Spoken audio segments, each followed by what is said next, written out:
Assalamualaikum warahmatullahi wabarakatuh. Apa kabar teman-teman semua?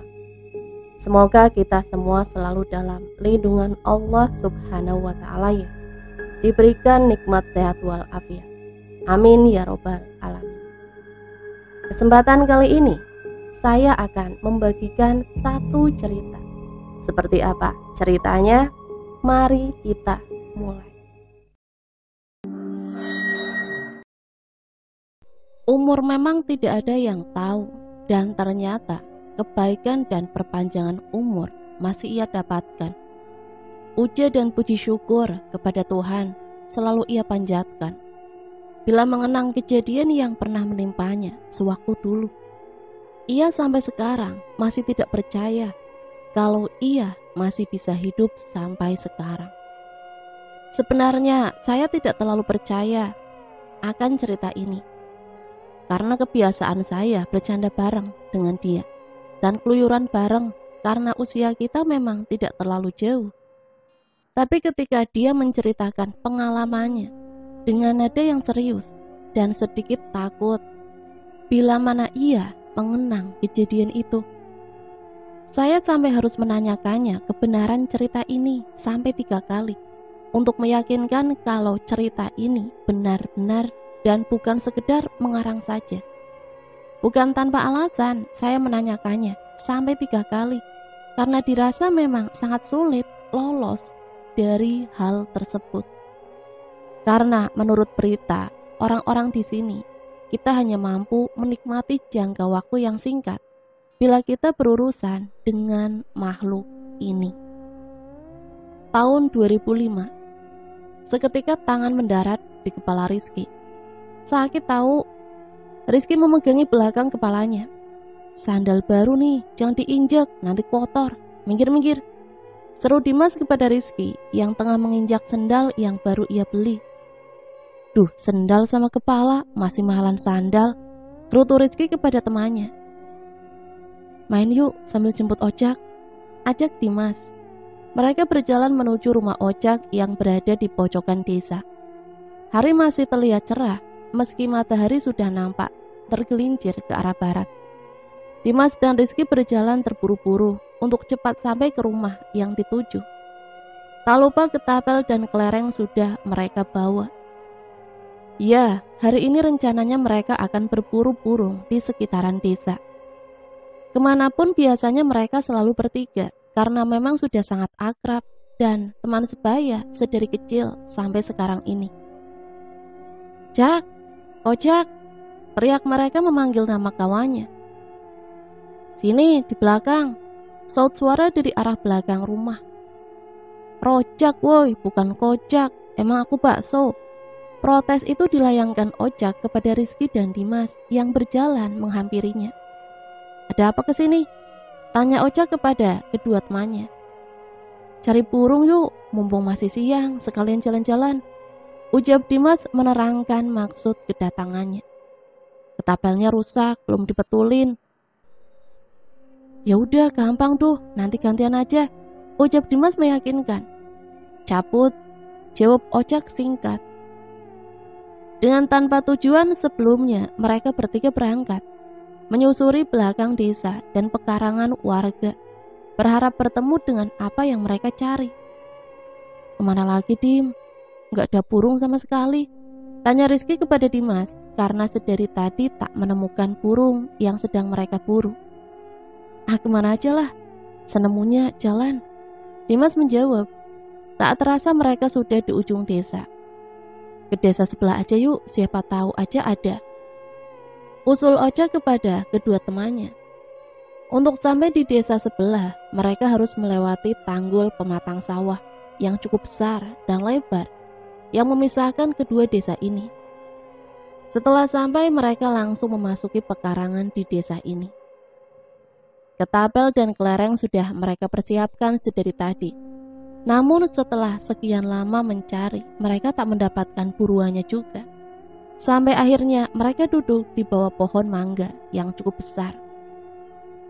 Nak, kalian sedang apa di situ? Tanya lelaki parubaya yang membawa cangkul di pundaknya. Lagi ngadem, Pak, habis cari burung, Ojek menjawab pertanyaan lelaki tua tersebut. Oh, yo wis, hati-hati kalau cari burung, jangan sampai di pekarangan pojok yang ada makamnya, ucap lelaki tua tersebut mengingatkan. Lah, emangnya kenapa, Pak? Yo pokoknya jangan aja, ada penunggunya, seru lelaki tua tersebut sambil berjalan meninggalkan mereka. Ada apa sih ya? Mereka bertanya-tanya. Oh iya, aku ingat. Ojek mengagetkan Rizky dan Dimas. Ada apa sih, Jak? Bikin kaget aja. Kata orang tua sih, di kebun mangga itu ada penunggunya. Namanya gulang-gulang. Gulang-gulang ini adalah sejenis dedemit yang mirip dengan buto ijo atau genderuwo yang sengaja dipelihara untuk menjaga harta, benda, sawah, kebun, atau apapun yang dianggap berharga oleh pemiliknya. Dan setiap orang yang mencoba mengambil harta bendanya atau macam-macam dengan majikannya, maka makhluk itu tidak segan-segan untuk mencelakakan, bahkan bisa mengurung dan menangkap roh kita. Itulah mengapa bisa sangat gawat dan berbahaya jika harus berurusan dengan makhluk ini. Palingan juga bohong biar gak diambil mangganya, ucap Rizky penuh percaya. Emang kamu berani? Tegas Ojek menyaut. Ya enggak sih. Rizky hanya tersenyum kecut. Coba lihat dulu aja. Akhirnya mereka sepakat untuk hanya melihat-lihat saja tanpa masuk maupun mengambil sesuatu di dalamnya. Mereka harus berjalan lumayan jauh untuk menuju tempat tersebut. Wah, ini ya kebunnya. Mangganya banyak banget, Cok. Terlihat pemandangan di depan mata yang menggiurkan untuk anak desa seperti mereka. Terlebih pohon mangga Budi Raja yang memang sedang berbuah lebat di depan mata. Buahnya yang terlihat matang dan begitu banyaknya. Siapapun pasti tergoda melihatnya. Ingat, kesini tuh cuma mau lihat aja, jangan sampai ngambil. Ojek memperingatkan. Namun nampaknya Ojek juga seperti ingin mengambil buah tersebut. Ngambil satu aja gak akan keciri sih. Rizky coba merayu. Silahkan kamu aja kalau emang berani mah. Ojek mencoba menantang Rizky. Gimana Dim, ambil gak?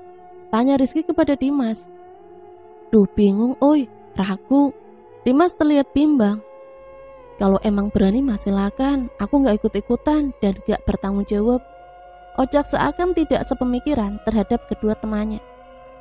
Bilang aja takut, ejek Rizky kepada Ojek. Gak apa-apa, yang penting selamat. Ojek tak terbujuk ejekan serta rayuan temannya. Ojek memilih untuk mengalihkan pandangannya dari kebun tersebut.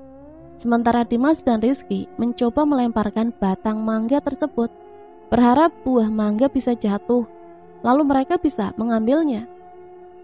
Namun aneh, puluhan kali mereka melempar, namun buah mangga tak kunjung jatuh dari tangkainya.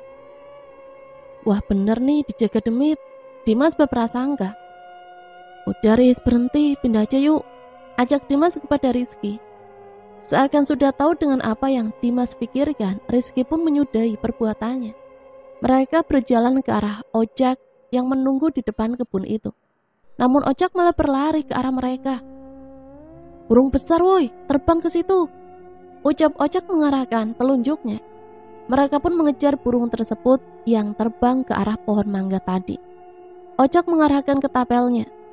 Rizky pun demikian, saling membidik sasaran mereka berupa burung tekukur. Suara peluru kelereng menerpa dedaunan. Kena, kena, teriak kedua sniper kampung itu. Namun aneh, bukan burung yang jatuh, tapi buah mangga. Lah, kok bisa? Tanya Ojek dan Rizky bingung. Udah jatuh mangganya, sayang. Rizky pun mengambilnya dan membawanya. Semua nampak normal dan baik-baik saja. Namun tidak untuk malam ini. Setelah mengaji dari musola yang berada cukup jauh dari rumahnya, Rizky pun pulang sekitar jam 8 malam. Assalamualaikum, ucap Rizky ketika membuka pintu depan rumahnya. Masuk nak, ucap suara yang mirip ayahnya. Namun tak terlalu jelas karena lampu yang tak menyala. Batinnya merasa aneh. Hawanya beda, terasa sangat panas dan instingnya menajam. dirasa itu bukanlah sosok dari ayahnya yang selama ini ia kenal. Perasaan begitu sangat tidak enak, Rizky ragu untuk melangkah masuk. Seakan kakinya tertahan, jantungnya berdegup dengan kencang, tak beraturan, dan tak dapat ia kontrol. Rasanya begitu panas dan sesak. Ada apa ini? Rizky tak bisa berucap sepatah kata pun.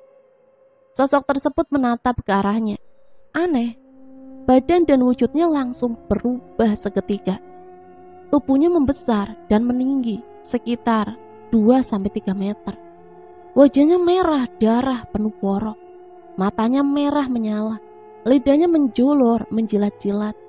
Panjang rambutnya sampai menyentuh tanah. Postur badannya bungkuk dan jari jemarinya sebesar pisang raja dengan aroma yang busuk. Seperti siap menerkam dan menangkap Rizky yang masih memegangi daun pintu rumahnya. Rizky berteriak sekencang mungkin, segera berlari mencari pertolongan.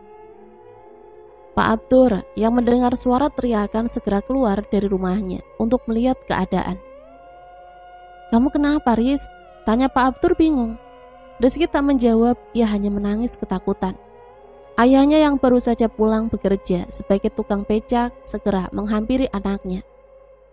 "Lah kenapa? Ada apa kok nangis?" Ayahnya menanyakan. Namun Rizky tak mampu menjawab. Ia terlihat begitu ketakutan, bahkan kakinya sampai gemetar. "Ya udah, ayo pulang, malu dilihatin tetangga," ajak Pak Iman kepada anaknya tersebut. Rizky hanya menggeleng, masih tak berani berucap. Tiba-tiba bola api terlihat menghantam rumah Pak Iman, ayah Rizky. "Apa itu?" "Panas pati, Mang," ucap Pak Abdur. "Duh Gusti, ada apa lagi ini sebenarnya?" ucap Pak Iman bertanya. "Tidur di sini saja, Pak, takut bahaya." Pak Abdur menyarankan. Peristiwa ini juga banyak disaksikan warga di sekitar rumah Pak Iman. Namun para warga lain menyangka bahwa itu adalah santet yang sedang dikirim untuk mencelakakan tuan rumah. Memang pada saat itu seakan sudah umum hal tersebut terjadi. Banyak dari para penduduk yang belajar ilmu hitam dan putih untuk menjaga-jaga diri dan untuk melukai yang lain. Pak Iman memutuskan untuk masuk dan bermalam di rumah Pak Abdur. Sesegera menunaikan sholat dan memohon perlindungan. Malam itu hanya awal dari teror selama seminggu ke depan, yang dimana makhluk tersebut mengincar jiwa Rizky atas perbuatan yang telah ia lakukan. Keesokan harinya semuanya normal. Kehidupan yang menyebalkan kembali dijalani. Baik Dimas, Rizky, Ojak, bahkan ayahnya pun masih belum tahu dengan apa yang terjadi sebenarnya. Tak ada gangguan di kala siang hari. Namun berbeda cerita jika malam menjelang. Rasa takut masih menyelimuti Rizky atas kejadian kemarin yang ia jumpai. Ditambah dengan ayahnya yang selalu pulang malam sehabis bekerja. Rizky takut untuk masuk ke dalam rumahnya sendiri. Entah kenapa sedari tadi ketika pulang mengaji ia merasa seperti ada yang mengawasi. Rumah Dimas, itulah tujuan yang Rizky pikirkan. Pilihan yang lebih baik daripada ia harus di rumahnya sendirian. Jadi sementara sambil menunggu ayahnya pulang, Rizky main ke rumah Dimas. "Punten." "Ya sebentar," jawabnya dari suara dalam. Pintu dibuka. Riz, ada apa?" tanya Dimas heran. "Mau sensus penduduk, Mas." "Ya mau main ke rumah kamu dulu," jawab Rizky. "Ya udah, ayo masuk." "Sepi sih," ucap Rizky ketika masuk ke dalam. "Iya, bapakku belum pulang, Riz." "Ya bapakku juga belum pulang, paling bentar lagi." "Ya udah nonton TV aja, filmnya rame," Rizky menyarankan. Selang waktu beberapa lama, terdengar suara ketukan pintu dari depan, begitu intens terdengar. "Iya sebentar," saud Dimas sambil berjalan ke arah sumber suara. Pintu terbuka. Namun tak ada siapapun. Gak ada orang sih. Dimas bingung. Ia kembali masuk ke dalam. "Tadi dengar suara ngetuk pintu kan, Riz?" tanya Dimas kepada Rizky. "Iya, tadi dengar." Dimas kembali duduk di depan layar TV-nya karena memang sedang ramai adegan film yang ia tonton. Tiba-tiba suara ketukan itu terdengar kembali. Duh, siapa sih? Dimas mulai merasa kesal dibuatnya. Pintu kembali dibuka, namun sama, tak ia dapati seorang pun di balik pintu yang ia buka. Siapa sih yang ngerjain? Sampai ketiga kalinya, suara ketukan pintu kembali terdengar. Marah dan sedikit rasa takut bercampur jadi satu sebenarnya dalam diri mereka berdua. Terutama Rizky yang sudah sangat parno dibuatnya. Dimas mengajak Rizky untuk mengeceknya bersama siapa yang ada di balik pintu. Mereka mendekati pintu secara bersama. Ketika sampai di depan pintu, gagang pintu seakan dicoba dibuka dari luar. Mendadak hawa rumah Dimas menjadi panas dan engap. Tubuh Rizky pun sudah merinding di sekujur badannya. Gagang pintu masih bergerak, namun tak ada suara dari sosok di luar sana. Tiba-tiba suara tawanan berat terdengar dari balik pintu. Rizky dan Dimas beringsut mundur ke belakang. Kini ketakutan menyekap mereka berdua. Lampu ruangan tamu di atas mereka meletus. Energi dari lampu seakan kalah dari energi yang berasal dari sosok tawa berat tadi. Dan mendadak semua lampu yang berada di dalam rumah Dimas mati. Begitu gelap menambah rasa ketakutan pada diri mereka berdua. Dimas dan Rizky berjalan mundur ke arah tembok. Punggung mereka menabrak tembok. Namun aneh, terasa empuk dan ada lain yang menghalangi punggung mereka. Tiba-tiba suara dari sosok yang mereka anggap tembok tersebut sudah menunduk ke bawah, melihat mereka dari atas. Liurnya menetes mengenai wajah Rizky. Tubuh Rizky mengejang, mulutnya menganga, menahan ketakutan. Sementara sosok tersebut terus melihatnya dengan sengit. Tangan dari sosok tersebut mencengkram tubuh Dimas dan Rizky yang membatu, tertahan takut yang luar biasa. Binatang! Teriak suara dari luar melempar sesuatu ke arah makhluk tersebut. Suara teriakan makhluk tersebut yang melepaskan cengkraman tangannya dari tubuh Dimas dan Rizky. Kesini, cari lawan yang sepadan. Suara dari Topan yang ditemani Nanda. Dia sahabat sekaligus saudara Rizky.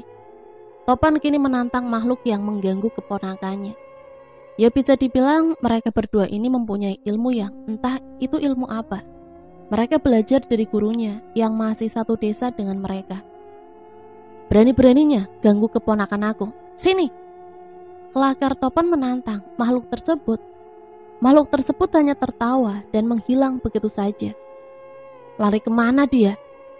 Ayo kejar ndak, ajaknya kepada Nanda. Dengan mengikuti bau sengit yang berasal dari makhluk tersebut, mereka mencoba mencari di mana keberadaannya. Sementara Dimas dan Rizky tampak begitu syok, tubuhnya lemas. Sementara tatapan mereka begitu kosong. Begitu terguncang jiwanya atas kejadian yang mereka alami. Tak lama ayah Dimas datang dan begitu histeris melihat keadaan putranya. Segera berteriak meminta tolong kepada para tetangganya. Tak lama ayah Rizky pun datang untuk melihat anaknya. Dan betapa begitu kagetnya dan syok. Ayahnya melihat keadaan Rizky yang seperti orang linglung dengan tatapan yang kosong. Setelah diobati oleh sesepuh desa, keadaan mereka sedikit membaik dan segera diberi air putih yang sudah dibacakan doa terlebih dahulu oleh sesepuh desa. Begitu ramai orang berkerumun di rumah Dimas karena ingin melihat keadaan secara langsung. Mereka saling bertanya perihal apa yang telah terjadi pada kedua anak tersebut. Susulin Topan sama Nanda, cepat. Jangan sampai kejadian. Belum saatnya dan belum sebanding ilmu mereka berhadapan dengan demit yang lebih tua dan sakti. Mereka bisa celaka. Ucap sesepuh desa menyuruh para warga lain mencari keberadaan Topan dan Nanda. Terlihat sangat panik dan bingung entah apa yang terjadi dengan malam ini. Semua orang terlihat bertanya-tanya. Resah melanda penduduk desa. Di tempat berbeda, Topan dan Nanda memukul mundur makhluk tersebut dengan ilmu yang mereka miliki sampai ke ujung desa. Namun keadaan menjadi terbalik. Makhluk yang tadi nampak tergopoh-gopoh meladeni kedua pemuda tersebut ini menyerang mereka berdua. Ilmu yang ia keluarkan bak kilatan petir kecil bercampur api membuat Nanda dan Topan terpundur dan terdesak. Sekuat tenaga mencoba melawan, namun energi mereka telah terkuras habis akibat pertempuran tadi. Rupanya makhluk tersebut tak berdaya di dalam desa karena ada pagar gaib yang mengelilingi desa tersebut. Tetapi ketika keluar dari desa, makhluk tersebut mendapatkan kekuatannya kembali. Kini Topan dan Nanda terdesak sebelum akhirnya mereka terjatuh dan memuntahkan darah segar dari mulut mereka. Tubuh mereka terkapar di ujung desa. Pak Diman sang sesepuh desa menunjukkan jari-jarinya ke arah ujung desa. Dengan sigap para warga lain segera menuju ke arah yang Pak Diman tunjuk. Nampak warga lain semakin penuh tanda tanya dengan apa yang telah terjadi. Waktu bergulir dengan cepat dan pasti. Sudah memasuki pukul 11 malam. Para warga membawa Topan dan Nanda menuju rumah salah satu warga. Mereka segera merawat dan mencoba mengobati luka, dibantu oleh seorang sepuh desa lainnya. Muntahan darahnya mengalir ke kaos yang mereka pakai. Dengan luka gosong terbakar di kaki dan tangan mereka. Malam itu ditutup dengan berbagai cerita di sepanjang desa. Malam ketiga. Setelah kejadian malam kemarin, Rizky terlalu takut untuk masuk ke rumahnya sendiri. Sekarang ia tengah berada di rumah Ojak. Bayangan sesuatu seperti selalu mengikuti dan mengawasinya. Dengan ekspresi wajah yang pucat dan masih syok berat, Rizky mencoba berpikir tentang semua yang telah ia alami. Ia pun bertukar pendapat dan pemikiran bersama Ojak, sahabatnya. Udah, jangan dipikirin aja, mungkin kamu cuma capek aja, kurang istirahat. Coba omongin sama bapakmu, suruh tidur di sini aja. Ucap Ojak berusaha menenangkan sahabatnya. Iya, makasih Jak. Tengah malam, ketika kantuk mulai membawa raga, untuk terlelap dengan buayan mimpi-mimpi yang menjadi hiasan di kala tidur. Ya, itulah yang Rizky butuhkan. Sesuatu ketenangan untuk sekedar bisa beristirahat. Tiba-tiba suara jendela digedor dari luar. Rizky dan Ojak masih terlelap dalam tidurnya. Suara kembali terdengar. Dengan mata yang masih menahan kantuk, Ojak mencoba membuka matanya untuk melihat apa yang terjadi. Suara hantaman di atas lemarinya membuat Ojak kaget dan beringsut mundur kelabakan. Bagaimana tidak? Di atas lemari duduk sosok hitam legam dengan muka merah menyala, tengah melihat ke arahnya. Sontak saja Ojak kaget dan berteriak dengan sangat kencang, membuat ayahnya berlari menuju kamarnya. Astagfirullah! Ayah Ojak segera melempar sosok tersebut dengan tasbih yang ia pakai untuk menghitung dan mengucap istighfar di waktu sholat malam. Tubuh sosok tersebut menggeliat seakan terkena sesuatu yang menyakitkan. Rizky bangun dengan ekspresi terkejut melihat apa yang telah terjadi. Dengan sekejap mata, sosok tersebut hilang. Dengan hanya meninggalkan asap hitam tipis dan menguap begitu saja. Ayah Ojak mendekati anaknya yang terlihat sangat ketakutan. Ayahnya berusaha menenangkannya dengan segelas air dan sudah diberi doa. Dengan kejadian tadi membuat ayah Ojak kini berzikir di dalam kamar Ojak. Keesokan harinya, Pak Bayu yang merupakan ayah Ojak berkunjung sambil mengantarkan Rizky ke rumahnya. Tentu disambut baik oleh Pak Iman. Punten Kang, ucap Pak Bayu ketika melihat Pak Iman tengah duduk di depan rumahnya. Mangga, jawab Pak Iman menyambut tamunya. Ini saya nganterin anakmu pulang, sekalian ada sesuatu yang mau saya omongin. Tutur Pak Bayu kepada Pak Iman. Silahkan duduk dulu. Jawab Pak Iman menyambut. Ini si Rizky, suruh istirahat saja dulu. Kasihan semalaman tidak bisa tidur. Ucap Pak Bayu kepada Pak Iman. Rizky pun masuk ke dalam rumahnya dan tertidur di tengah ruang tamu yang berkursi rotan. Basa-basi terlebih dahulu dibicarakan sebelum masuk ke dalam inti dari apa yang mau disampaikan. Setelah dirasa suasananya tepat, barulah Pak Bayu berujar apa yang ingin ia sampaikan. Tadi mau bicara apa Pak? Kayaknya serius sekali. Pak Iman mencoba menanyakan perihal ucapan Pak Bayu tadi. Jadi gini Pak, Rizky itu seperti sudah diincar. Ucap Pak Bayu dengan nada sesuai. Diincar apa dan kenapa, Pak?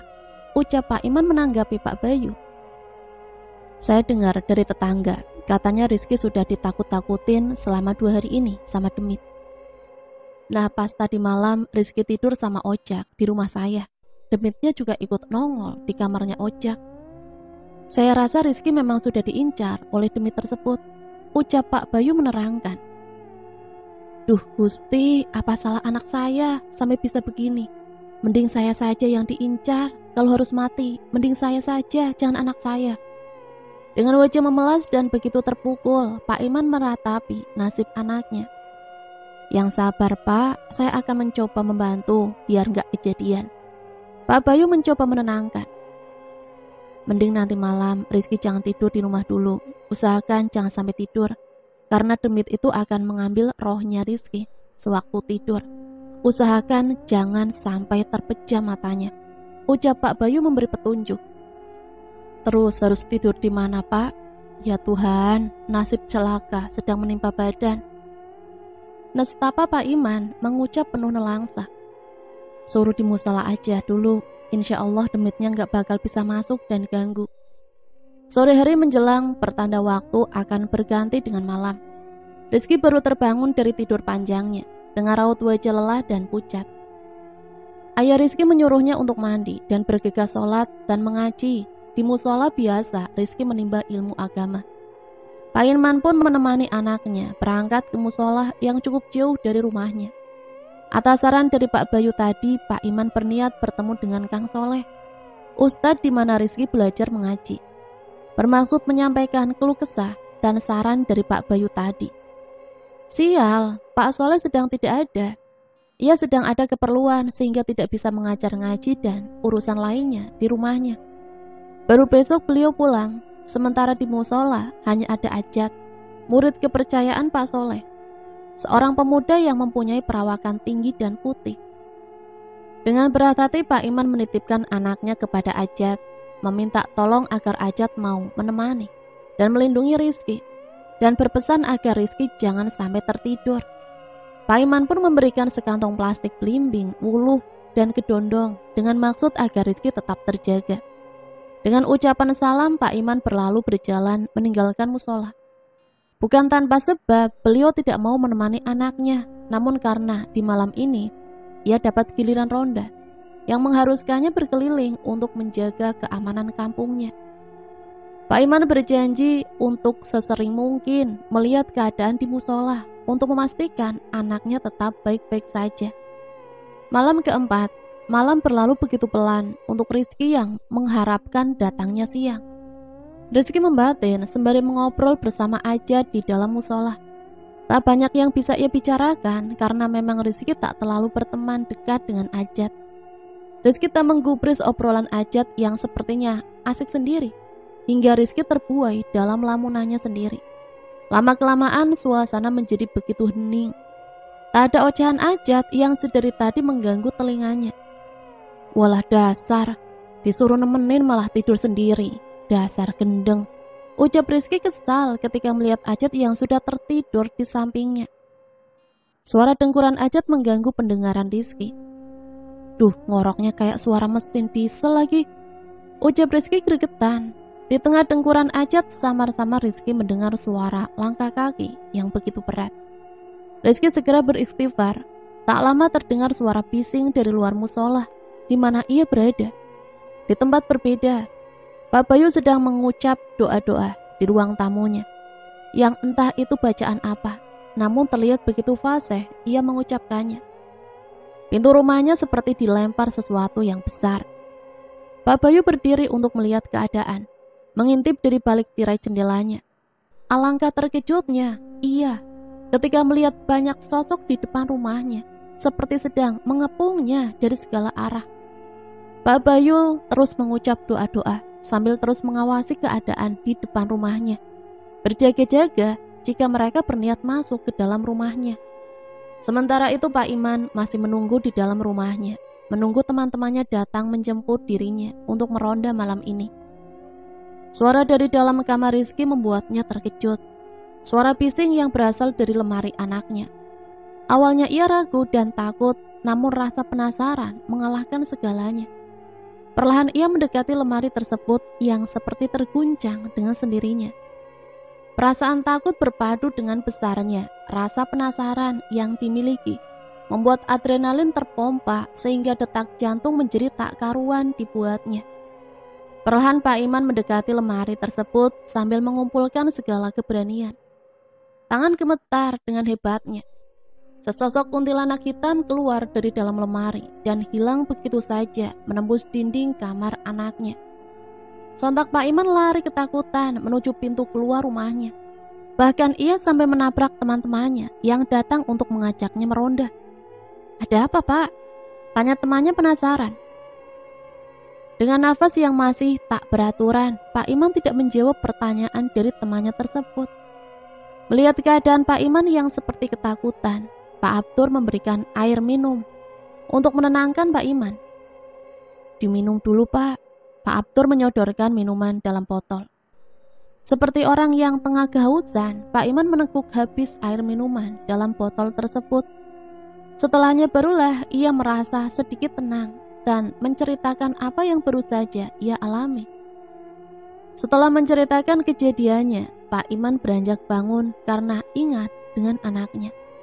Ia khawatir terjadi sesuatu dengan anaknya tersebut. Tiba-tiba Pak Abdur juga teringat. "Lah iya, lupa. Dimas kemana ya?" tanya Pak Abdur kepada temannya. "Lah kamu kan tadi sendirian aja," jawab temannya. "Enggak, tadi saya berangkat ke sini sama Dimas kok. Coba saya lihat dulu di rumah." Pak Abdur pun berlari menuju rumahnya. "Lah tuh orang gimana? Gak becus jadi bapak," ucap temannya setengah kesal. Pak Abdur sampai di depan rumahnya yang terkunci dari luar karena memang sengaja dikunci. Pak Abdur membukanya dan melihat Dimas yang tengah menonton TV. "Lah kamu itu gimana? Tahu-tahu ada di dalam aja," tanyanya kepada Dimas. "Lah bapak yang gimana? Orang saya lagi di WC malah dikunci dari luar rumahnya." "Lah bukannya tadi ikut keluar sama bapak?" tanya Pak Abdur heran. "Apaan? Saya itu lagi di WC terus dengar bapak ngomong nggak tahu sama siapa. Tahu-taunya pintunya udah dikunci aja." "Lah terus tadi yang sama bapak?" "Nggak tahu," jawab Dimas singkat. "Udah cepet keluar," perintah Pak Abdur kepada Dimas. Sepertinya sosok yang bersama Pak Abdur tadi adalah makhluk yang menjelma menjadi anaknya. Di musola di tempat Rizky berada, suara langkah kaki yang berat masih terdengar seakan memutari bangunan ini untuk mencari celah agar makhluk tersebut bisa masuk ke dalam. Rizky dicekam ketakutan, tak ada yang bisa ia andalkan selain dirinya sendiri. Berjuang melawan ketakutan yang tak kenal ampun. Mata merah menyala, selalu mengawasinya dari balik jendela musola, seperti menunggu waktu yang tepat untuknya masuk mencengkram. Takut, cemas, putus asa menyatu dalam dirinya. Entah dapat bisikan dari mana, Rizky bertayamum memakai debu di dinding musola. Ia lanjutkan dengan membaca Al-Quran sambil menyilangkan kakinya. Semakin ia membaca, semakin ketenangan yang ia rasakan. Perlahan rasa takut dan cemas perlahan menghilang. Namun suara gemuruh terdengar begitu keras di luar musola. Sementara Ajat masih mengorok dengan suara dengkurannya yang keras. Tapi itu dirasa lebih baik, paling tidak ada manusia yang menemaninya, fikir Rizky. Kuntilanak merah berada di depan pintu rumah Pak Bayu. Dia mematung, tak bergerak sedikit pun. Pak Bayu membaca surat Yasin untuk mengusir sosok tersebut. Dengan langkah yang sempoyongan, Pak Iman menuju musola di mana Rizky berada. Beberapa warga lain pun ikut menemani. Mereka tak jadi meronda untuk sementara waktu mengikuti Pak Iman yang cemas dengan keadaan anaknya. Ketika musola sudah terlihat dari kejauhan, nampak pemandangan yang begitu mengerikan. Bangunan musola sedang dikerumuni oleh bangsa dedemit yang begitu banyak. Pak Iman memaksa untuk mendekat sebelum akhirnya ditarik oleh rekannya karena khawatir akan keselamatan Pak Iman. Mereka berlari menjauhi musola tersebut hingga berpapasan dengan Pak Abdur yang bertanya heran kepada mereka semua yang tengah berlari. Namun tak ada jawaban yang didapat. Karena dirasa ada sesuatu yang membahayakan, maka Pak Abdur dan Dimas menyusul langkah mereka. Setelah dirasa sudah jauh dan aman, barulah Pak Abdur kembali menanyakan apa yang sebenarnya telah terjadi, sehingga membuat mereka semua berlari. Setelah diceritakan, Pak Abdur malah mengajak Dimas untuk segera pulang ke rumahnya, karena takut atas apa yang sudah dituturkan pada temannya. Rizky masih terus membaca isi dari kitab suci. Di luar sana masih terdengar suara raungan-raungan, suara tertawa, dan berbagai suara lainnya. Rizky tak meladeninya dan terus membaca, seakan tak terpengaruh dari suara-suara yang mengganggunya. Sehingga cerita waktu subuh telah tiba. Sautan suara azan menghentikan bacaannya dan langsung tertidur begitu saja. Pagi menjelang, Ajat yang terbangun dari tidurnya segera membangunkan Rizky yang nampak tertidur lelap. "Woi bangun, ditemenin malah tidur," ucap Ajat sambil menggoyang-goyangkan tubuh Rizky. Rizky terbangun dengan mata yang masih menahan kantuk. "Cuci muka, sholat dulu," ucap Ajat ketika Rizky terbangun. Siangnya Pak Ustadz Soleh bertamu ke rumah Rizky untuk menanyakan perihal keperluan Pak Iman kemarin. Setelah dijelaskan panjang lebar, Pak Soleh hanya mengangguk dan menyarankan Pak Iman dan Rizky agar tidur di rumah Pak Soleh saja. Hari kelima, Rizky tidur di rumah Pak Soleh. Tampak begitu nyaman dan tenang ketika berada di rumah Pak Soleh yang Rizky rasakan. Rizky tidur di ruang tamu yang beralaskan karpet empuk. Terasa sang terlelap tidurnya karena ini yang memang Rizky butuhkan sekian hari lamanya. Sementara di luar rumah hanya ada sedikit sosok yang terlihat, tak seperti yang kemarin malam terlihat di luar musola. Pak Soleh terus melantunkan bacaan surat-surat dari Al-Quran yang ia baca. Sebenarnya Pak Haji Iwan yang lebih mengerti tentang semua ini, namun karena beliau masih dalam perjalanan pulang setelah berhaji, kemungkinan baru akan tiba lusa nanti. Di malam ke-6, Rizky masih tidur di rumah Pak Soleh dan kini beserta ayahnya. Rizky yang masih belum mengerti tentang apa yang menimpa, hanya mendengar pembicaraan ayahnya dengan Pak Ustadz Soleh. Setelah diberi semacam kertas kecil dan harus dibaca sebelum tidur, Rizky berbaring untuk segera tidur karena malam yang telah larut. Hari ke-7, Pak Haji Iwan telah pulang dari perjalanan jauhnya. Sore harinya setelah Ustadz Soleh membicarakan perihal apa yang terjadi dengan Rizky, Pak Haji Iwan menyuruh Rizky untuk datang dan menginap di rumahnya. Malam harinya Pak Iman dan Rizky datang ke rumah Pak Haji. Mereka dipersilahkan untuk duduk oleh Pak Haji Iwan. "Monggo, silahkan duduk dulu Pak Iman," suruh Pak Haji mempersilahkan mereka duduk. "Sudah, gak usah cerita, saya sudah tahu semuanya," ucap Pak Haji memotong perkataan Pak Iman. "Rizky ngambil mangga di pojok desa sebelah ya," ucap Pak Haji kepada Rizky. "Lah kok tahu?" ucap Rizky dalam hati. "Iya Pak, benar, sama Ojak dan Dimas juga," jawab Rizky mengakui perbuatannya. "Jadi begini nak, di kebun itu ada yang jaga, namanya gulang-gulang atau sama dengan buto ijo wujudnya.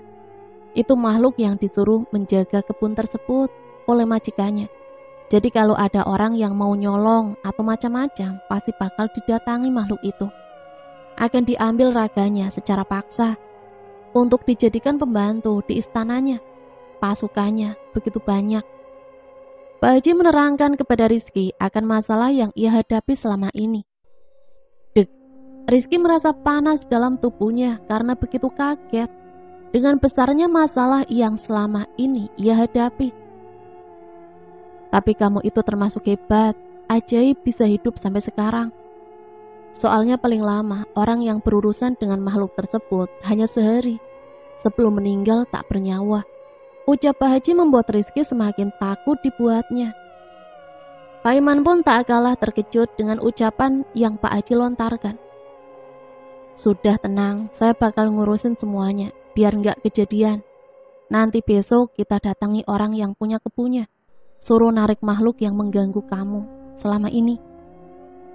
Untuk nanti malam biar saya yang mengurus makhluk itu. Jangan khawatir." Bagaimana bisa tidur tenang sedangkan masalah begitu besar menimpa dirinya? Pikir Rizky. Pak Iman nampak semakin lega dan tenang karena Pak Haji Iwan bersedia membantu masalah yang dihadapinya. Sudah Kang, gak usah khawatir, biar saya yang lawan binatang itu, ucap Pak Haji kepada Pak Iman.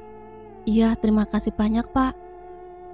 Ditemani Pak Soleh dan Pak Haji Iwan melangkah keluar untuk duduk di depan rumahnya sambil membawa kopi dan makanan ringan, bermaksud menunggu dan melawan makhluk tersebut. Sementara Pak Iman menjaga dan menemani putrinya sambil terus mengucap bacaan doa. Selang waktu beberapa lama, angin berembus dengan kencangnya, menggoyangkan batang rumpun bambu di sebelah rumah Pak Haji. Seperti badai yang menerpa, hawa panas seketika memenuhi ruangan di mana Rizky dan ayahnya berada. Aneh memang. Rizky yang pura-pura tertidur terus mengawasi keadaan di sekitarnya. Pak Iman terus membaca bacaan doa. Haji Iwan dan Ustadz Soleh entah sedang berbuat apa. Rizky tak tahu apa yang terjadi di luar sana. Jam 2 malam di hari ke-7 setelah teror berlangsung, Pak Ustadz Soleh dan Pak Haji Iwan masuk ke dalam rumah dengan baju yang basah karena keringat. Menepuk pundak Pak Iman yang tengah tertidur sambil duduk bersila. Kang, bangun, jangan tidur di sini, di kasur saja sama Rizky sekalian, ucap Pak Haji Iwan. Oh iya, nggih Kang. Mereka akhirnya berpindah ke tempat yang lebih nyaman untuk tidur melepas lelah. Keesokan harinya, mereka berempat berjalan menuju desa sebelah untuk menghampiri dan bertamu dengan tuan yang punya tanah dan makhluk tersebut. Pak Haji tahu karena semalam ia sempat berbincang dengan makhluk yang mengincar raga Rizky. Sebelum akhirnya makhluk tersebut terusir dengan daya dan upaya yang Pak Haji serta Pak Ustadz Saleh miliki. Terlihat rumah yang tak begitu megah dan memiliki aura negatif yang tinggi. Seperti sudah menunggu kedatangan mereka, sang empunya rumah sudah duduk di depan rumahnya yang seakan menyambut baik tamunya tersebut. Punten, ucap Pak Haji. Mangga, jawab pemilik rumah yang berusia sekitar 60 tahunan. Melihat sang pemilik rumah, Rizky seperti tidak asing dengan wajahnya. Dirasa ia pernah berjumpa, namun entah di mana, ia tak mengingatnya. Masuk saja, jangan di luar, ucap sang pemilik rumah. Mereka pun masuk ke dalam rumah dengan disambut 2 buah keris yang saling menyilang di hiasan dinding rumah tamunya. Saya minta maaf bila kedatangan kami semua ini mengganggu Anda. Tapi saya sedang resah karena peliharaan Anda ini mengincar saudara saya. Jadi saya mohon untuk dilepaskan incarannya kepada keponakan saya ini. Dengan sedikit basa-basi terlebih dahulu, Pak Haji segera mengutarakan maksud dan tujuannya datang ke sini. Iya, saya paham. Sudah saya bilang sama anak ini jangan asal ngambil di kebun itu. Tapi tetap saja. Saya juga nggak mau sebenarnya mah. Tapi mau gimana lagi, saya kesel. Gregetan karena hasil kebun saya selalu dicuri orang. Ia menjelaskan kepada Pak Haji dan semua orang yang ada di situ. Perkenalkan, saya Pak Jamal yang punya kebun dan sudah memperingatkanmu sewaktu pulang dari kebun. Rupanya Pak Jamal ini adalah pria tua yang membawa cangkul waktu Rizky, Dimas, dan Ojek berteduh.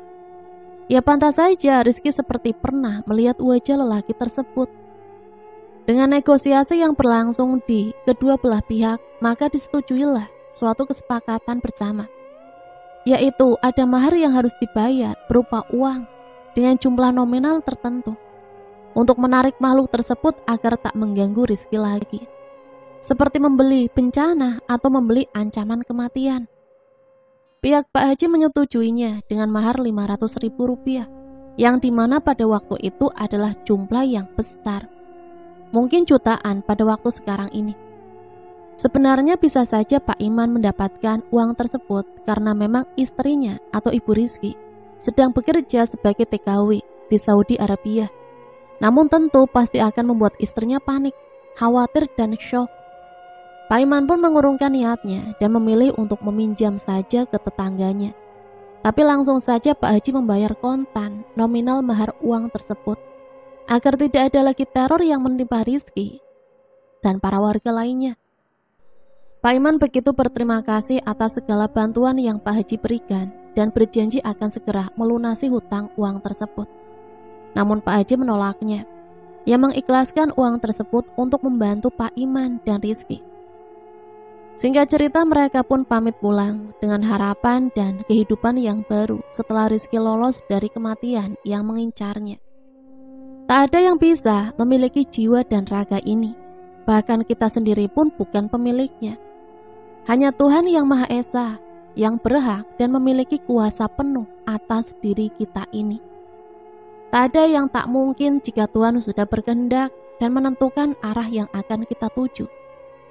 Bagaimana keadaan Nanda dan Topan? Saya sebenarnya malas mengorek informasi dari mereka karena memang tidak terlalu akrab dan berteman baik dengan mereka. Terlebih Topan dengan sikap angkuh dan sombongnya yang selalu membuat kesal sebenarnya. Namun saya tertarik untuk mengetahui sudut pandang dari mereka ini. Topan tidak bisa diandalkan ketika saya menanyakan perihal kejadian tempo dulu.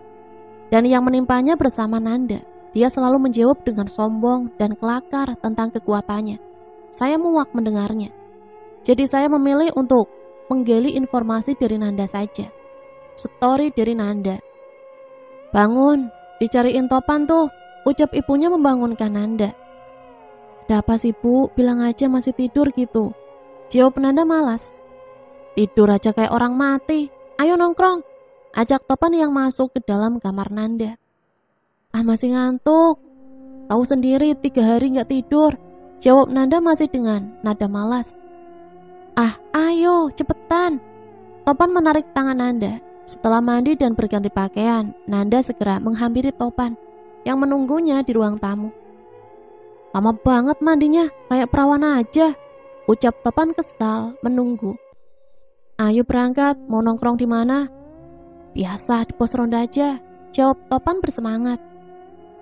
Mereka pun berangkat menuju pos ronda tepat jam 9 malam. Dalam perjalanan ke pos ronda, Topan mencium bau sangit dan bau kabel yang terbakar. Topan menghentikan langkahnya. "Ada apa sih?" tanya Nanda heran. "Sebentar, bau sangit, kecium nggak?" ucap Topan sambil terus mengendus. "Iya sih. Ayo cari, biasanya ada setan lewat ini." Dengan kepercayaan dirinya, 2 orang pemuda itu mencari makhluk tersebut. Sebenarnya sudah beberapa bulan belakang, Nanda dan Topan belajar ilmu kanuragan. Awalnya Nanda memang tidak terlalu percaya akan hal tersebut, namun karena ajakan Topan yang memaksa, ia pun sulit menolak ajakan sahabatnya tersebut. Toh ada gunanya juga jikalau ilmunya memang bisa dipelajari dan dikuasai. Hanya untuk berjaga-jaga dari bahaya yang datang dalam dirinya, pikir Nanda kala itu. Dan baru 3 hari yang lalu Nanda menyelesaikan tahap akhir dari menyempurnakan ilmunya tersebut, yaitu pati geni dan tidak tertidur selama 3 hari. Mata mereka terus mengawasi setiap jengkal area yang mereka lewati, berharap bisa bertemu dan memusnahkan makhluk tersebut dengan ilmu yang baru mereka pelajari. "Itu demitnya di rumahnya Pak Abdur. Ayo kejar, sekalian mencoba ilmu baru," ajak Topan kepada Nanda. Dengan tergesa-gesa mereka berlari ke arah rumah Pak Abdur. Topan melempar sebuah batu pusaka kepada makhluk tersebut. "Hai binatang, sini kalau berani, cari lawan yang seimbang," ucap Topan penuh percaya diri. Dan makhluk tersebut pun berteriak seperti kepanasan. Namun matanya menatap penuh amarah kepada Topan dan Nanda. Makhluk tersebut tersenyum licik dan berubah menjadi kepulan asap hitam, berlalu meninggalkan rumah Pak Abdur. Nanda dan Topan pun mengejarnya sambil berlari, hingga ia sampai di ujung desa. "Hai, jangan lari setan!" teriak Topan kepada makhluk tersebut. Sampai di luar desa, kepulan asap tersebut berubah menjadi makhluk tinggi besar, yang begitu menyeramkan, membuat Nanda gemetar di hadapannya. Tapi tidak untuk Topan. Dengan sombongnya ia malah terus menantang. Namun dari balik pekarangan dan pohon di ujung desa muncul ratusan makhluk yang tak kalah menyeramkan wujudnya dan bentuknya, seperti teman atau mungkin bala tentara sang gulang-gulang tersebut. Bibir mereka berdua mengucap mantra-mantra. Tangan dihadapkan di dada mereka masing-masing, bersiap mengeluarkan ilmu dan tenaga dalam yang sudah mereka kuasai. Tangan mereka mengepul mengeluarkan asap putih, seperti energi besar yang sedang mereka kumpulkan. Dengan kibasan tangannya, Nanda dan Topan seperti membakar para makhluk yang jumlahnya ratusan tersebut. Namun tidak terpengaruh untuk sosok tinggi besar yang mereka kejar sedari tadi. Ia seperti tertawa kepada Topan dan Nanda. Kemudian tangan Topan dan Nanda disatukan untuk mengeluarkan energi besar yang berharap bisa memusnahkan makhluk besar tersebut. Tangan mereka bergetar seperti menahan dan mengumpulkan energi ilmu yang besar. Dengan hentakan tangannya, bola api tercipta menuju ke arah makhluk tersebut. Namun dengan remehnya, ia mementalkannya. Terlihat seperti serangan kecil yang mengganggu. Makhluk tersebut membuka tangannya lebar-lebar dan terciptalah bola api yang begitu besar, disertai kilatan seperti petir kecil yang mengiringinya. Nanda dan Topan terdesak karena sosok yang jumlahnya ratusan yang mereka bakar tadi kembali menyerang. Topan dan Nanda terpundur dan kemudian bola api beserta kilatan petir tadi menerjang dan mengenai tubuh mereka sehingga membuat Topan dan Nanda terkapar dan memuntahkan darah segar dari dalam tubuhnya. Dengan tangan dan kaki terbakar seperti telah tersambar petir, pandangannya menjadi kabur dan perlahan menjadi gelap, hingga akhirnya mereka tergeletak tak sadarkan diri. Setelah warga menemukan dan membawa mereka ke rumah sepuh desa, mereka langsung diobati dengan entah apa. Nanda sendiri tidak tahu cara dan bahan yang sepuh desa itu pakai untuk mengobati kedua pemuda nekat tersebut. Nanda baru pulih setelah 15 hari lamanya tak berdaya menahan luka luar dan dalam di tubuhnya. Ibunya begitu histeris dan iba melihat keadaan putranya, hingga jatuh pingsan tak sadarkan diri sewaktu pertama kali melihat kondisi Nanda. Sebenarnya makhluk tersebut adalah penunggu pusaka yang sengaja ditanam oleh pemiliknya di area yang sudah dipilih untuk menjaga harta dan benda dari yang punya pusaka tersebut. Keesahan Tuhan adalah mutlak, tidak ada yang tidak mungkin untuknya. Jiwa dan raga berada dalam satu wadah, yang dimana raga akan tertinggal di bumi, dan jiwa yang akan melanjutkan perjalanannya di akhirat. Maka persiapkanlah perjalanan panjang dari jiwa tersebut dengan amal kebaikan. Teruslah berbuat baik walau kadang dunia tak baik padamu. Menuju ke tahun yang baru, marilah kita awali dengan kebaikan yang terus dipertahankan. Dan semoga di tahun yang akan datang ini, semoga kita bisa lebih baik dari tahun-tahun yang sebelumnya ya. Amin ya rabbal alamin. Sampai di sini saya pamit undur diri, mohon maaf apabila banyak salah kata. Akhirul kalam, wassalamualaikum warahmatullahi wabarakatuh.